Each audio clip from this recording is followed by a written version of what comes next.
Welcome to my channel Triple A Cartoon TV। अरे ओ कौवे भाई, क्या तुम मेरे दोस्त बनोगे?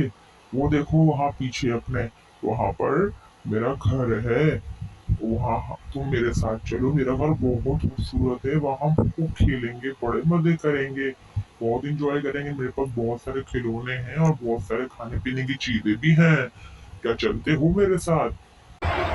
कहाँ है हा हा हा हा। जैसे मैं तो तुझे जानते नहीं कि तेरा नाम लोमड़ी है और तू जंगल की सबसे चालाक तरीन जानवर है। तू तेरी कहानियां, तेरी चालाकियों की कहानियां मैंने बहुत सुनी हुई हैं हर जगह।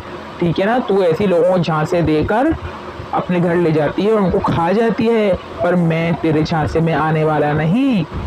अब तो तू आ गई है मेरे रास्ते में, अब मत आई जो मेरे रास्ते में, वरना मैं तेरी शिकायत जंगल के शेर से कर दूंगा। चल भाग यहाँ से, निकल चालाक लोमड़ी बड़ी आई। Please like, comment, share my all videos and subscribe my channel for more videos.